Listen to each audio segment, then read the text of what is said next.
Halo, good morning everybody. How are you today? Ibu harap semuanya dalam keadaan yang baik dan sehat. Nah, anak-anak, hari ini kita akan melanjutkan pembelajaran kita. Tema 6 yaitu cita-citaku, subtema 3, giat berusaha meraih cita-cita. Kemudian pembelajarannya untuk hari ini adalah pembelajaran 1 dan 2.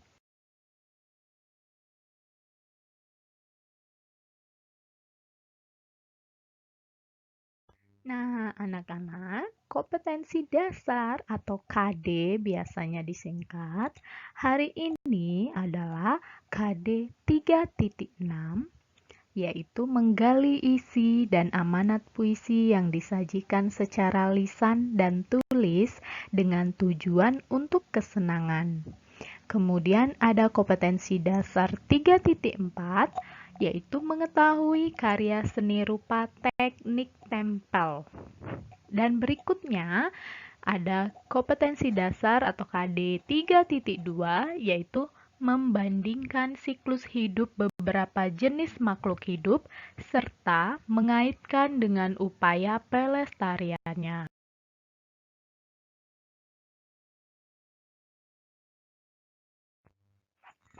Nah, di dalam pembelajaran kita memiliki tujuan pembelajaran yang akan kita capai dari pembelajaran hari ini.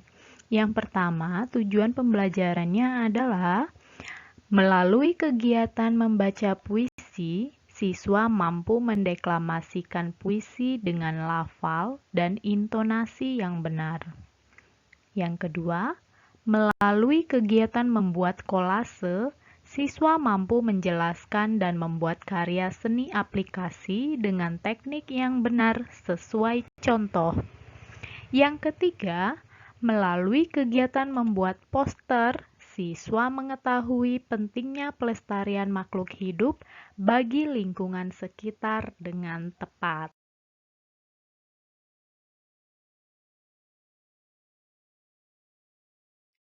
Amati gambar berikut. Gambar itu adalah keadaan Sungai Pesanggerahan dahulu dan sekarang. Gambar itu menunjukkan kondisi sungai di Jakarta dahulu dan sekarang. Dahulu, Sungai Pesanggerahan begitu bersih. Kini telah berubah menjadi kali yang kotor, penuh sampah, berwarna hitam, dan bau. Dibutuhkan kesadaran masyarakat tentang pentingnya merawat sungai sebagai sumber daya alam mereka. Menurutmu, siapakah yang berperan untuk mengubah sungai tersebut? Ternyata semuanya berasal dari satu orang yang peduli dan bertekad baja.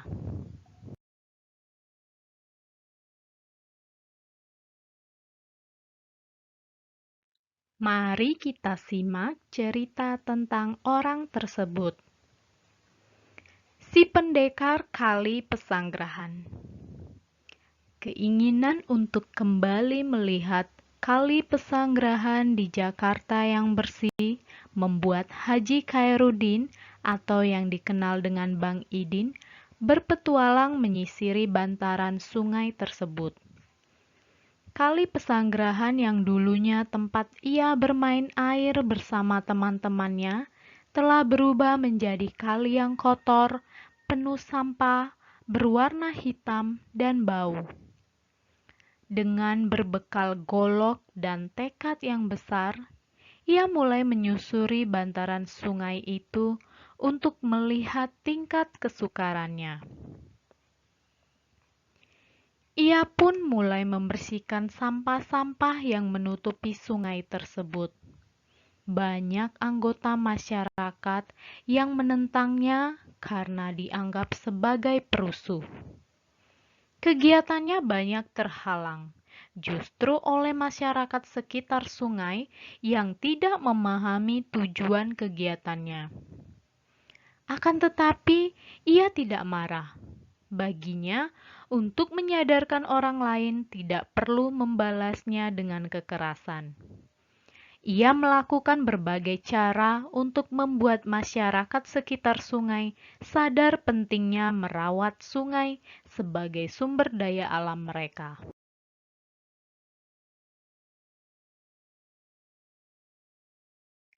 Akhirnya, berkat kesabaran dan tekad kuat, lambat laun kesadaran masyarakat mulai tumbuh.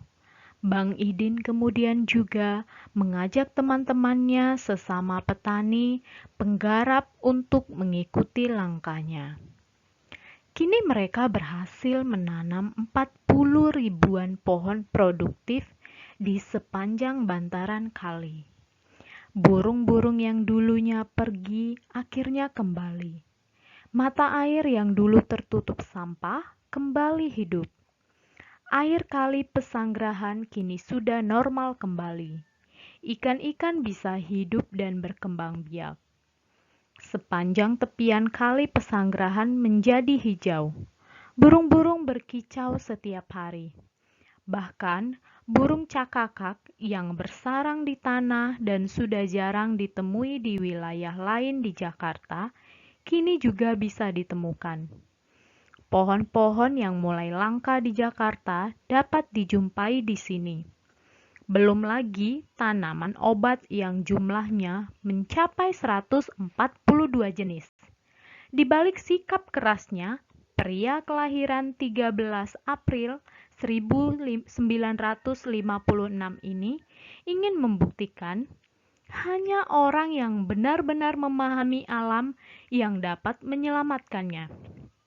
Di tangan Bang Idin, kali Pesanggerahan yang kotor dengan bantaran yang tak terurus berubah menjadi lahan produktif dan alami.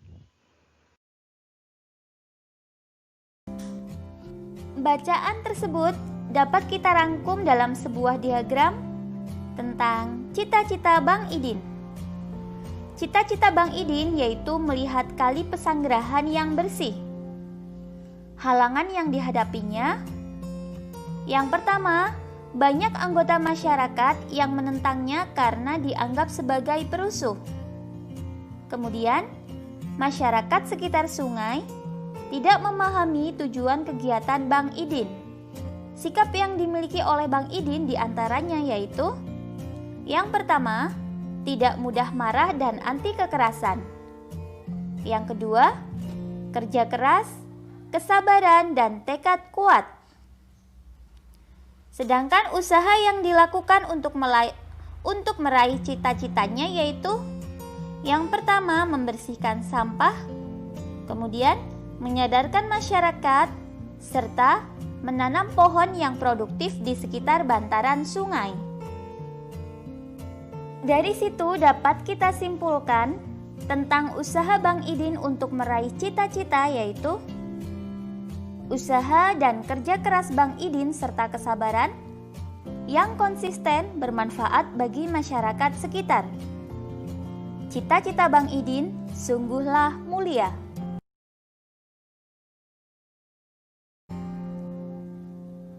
Penjaga Alamku, karya De Caritas.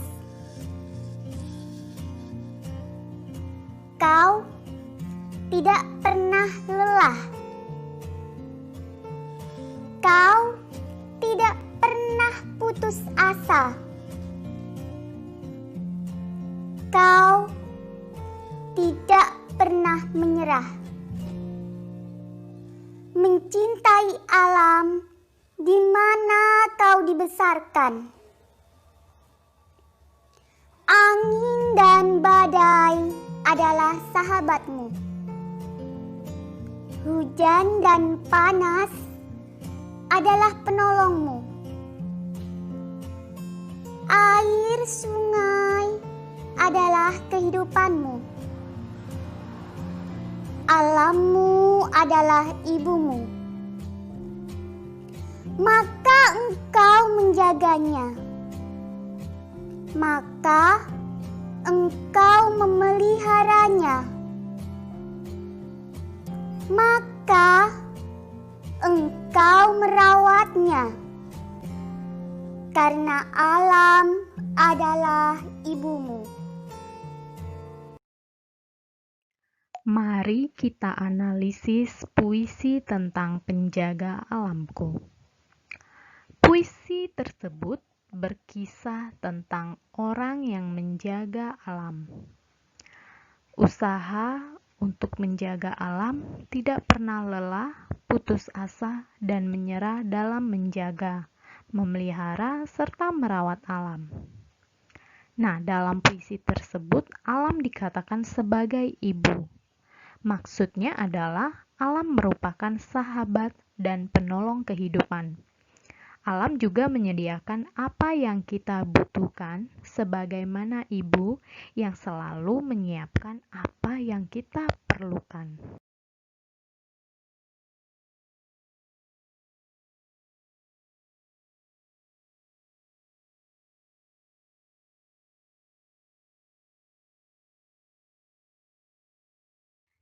Anak-anak, agar isi puisi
Agar dapat mendeklamasikan puisi dengan baik, perhatikan beberapa langkah berikut, yaitu yang pertama, memahami isi puisi. Nah, jadi sebelum kita mendeklamasikan puisi tersebut, kita harus memahami apa isi dari puisi yang akan kita deklamasikan. Dan yang kedua, memberikan tanda jeda yang sesuai. Nah, ada baiknya sebelum kita mendeklamasikan puisi dan setelah kita memahami isi puisinya, kita berikan tanda jeda yang sesuai pada bait-bait puisi tersebut, supaya ketika mendeklamasikannya, kita menjadi lebih lancar. Dan yang ketiga, yaitu memperhatikan intonasi, tempo, irama, serta pelafalan saat membaca puisi. Nah, ini bagian yang sangat penting supaya ketika kita mendeklamasikan puisi tersebut, intonasi, tempo maupun irama serta pelafalannya tepat pada setiap baitnya. Kemudian yang keempat, memperhatikan mimik. Nah, mimik kita ini harus sesuai dengan puisi yang kita deklamasikan.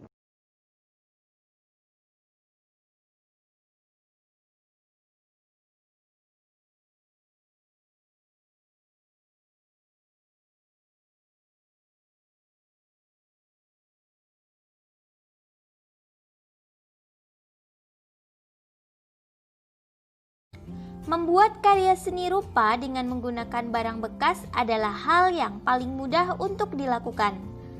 Kali ini kamu akan membuat karya kolase dengan menggunakan bahan kertas koran bekas.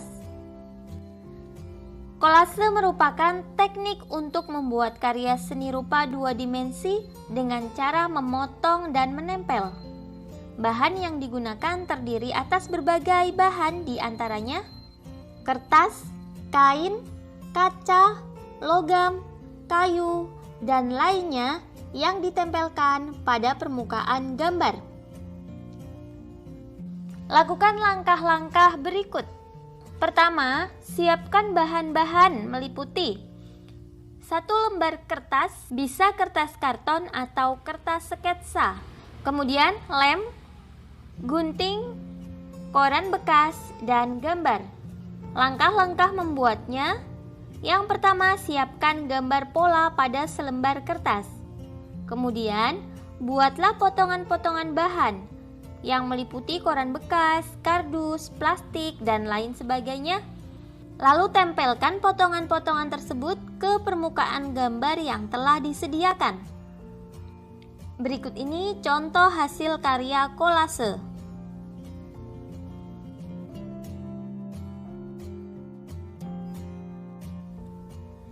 Tahukah kamu bahwa sampah telah menjadi masalah lingkungan yang semakin sulit diatasi? Sampah plastik telah menutupi beberapa samudra dan mengakibatkan kerusakan lingkungan yang serius. Banyak hewan laut mati karena memakan sampah plastik. Salah satu cara yang dilakukan masyarakat kini adalah dengan menggalakkan gerakan daur ulang sampah plastik. Tujuan mendaur ulang sampah plastik untuk memperpanjang usia pemakaian barang sehingga tidak perlu membeli untuk sementara waktu. Dengan demikian, jumlah sampah dapat dikurangi. Dengan melakukan penghematan penggunaan barang dari alam, kita telah melakukan usaha pelestarian makhluk hidup di sekitar kita. Keanekaragaman makhluk hidup telah memberikan manfaat bagi kehidupan manusia atau makhluk hidup lainnya. Sepantasnya, manusia berusaha dan bertindak untuk memelihara, mengembangkan dan menjaga keanekaragaman makhluk hidup sebagai sumber daya alam hayati, agar senantiasa dapat diperoleh manfaatnya. Masyarakat dunia sekarang harus segera bertindak melestarikan keanekaragaman makhluk hidup. Dampak buruk yang diakibatkan kepunahan makhluk hidup telah merugikan bagi manusia itu sendiri. Di Indonesia, banyak jenis hewan dan tumbuhan asli Indonesia berada di ambang kepunahan. Bahkan beberapa sudah punah. Pelestarian makhluk hidup dapat dilakukan melalui cara-cara, di antaranya yang pertama, upaya pelestarian tumbuh-tumbuhan. Upaya dapat dilakukan sebagai berikut.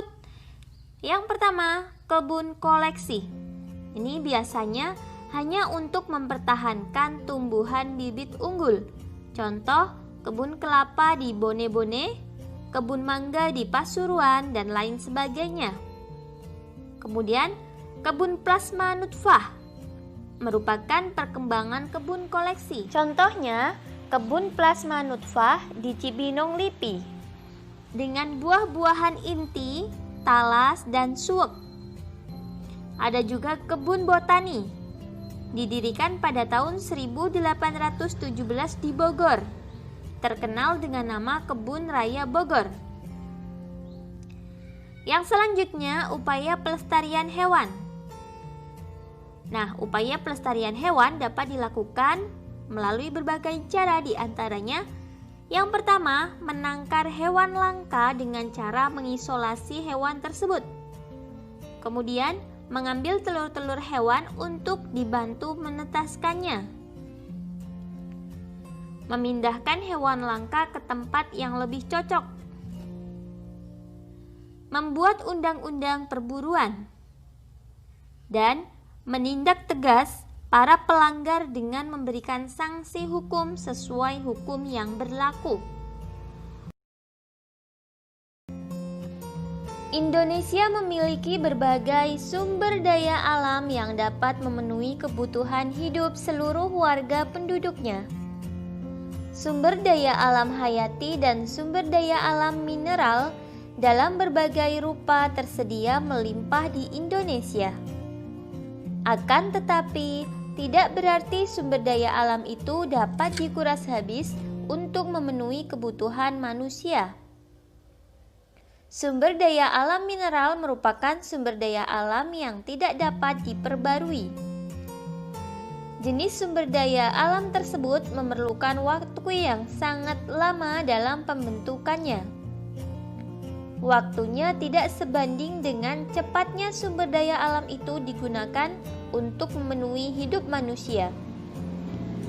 Sumber daya alam mineral yang dimaksud berupa batuan dan bahan tambang. Batuan dapat berupa pasir, tanah liat, dan semen. Bahan tambang berupa emas, besi, batu bara, dan minyak bumi. Sumber daya alam hayati berupa tumbuhan dan hewan yang menjadi sumber makanan manusia.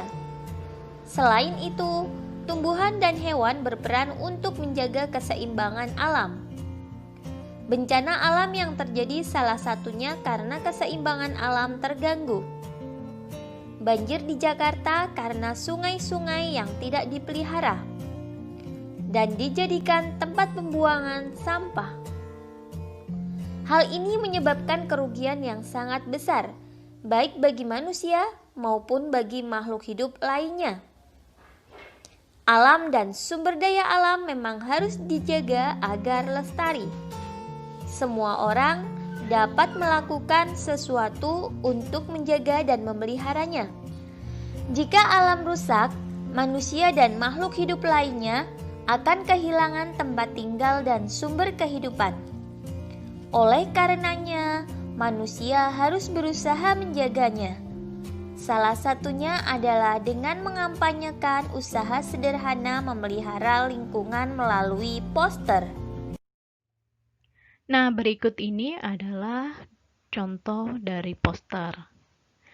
Poster yang pertama ini mengenai cara kita untuk menjaga kelestarian lingkungan alam di sekitar kita.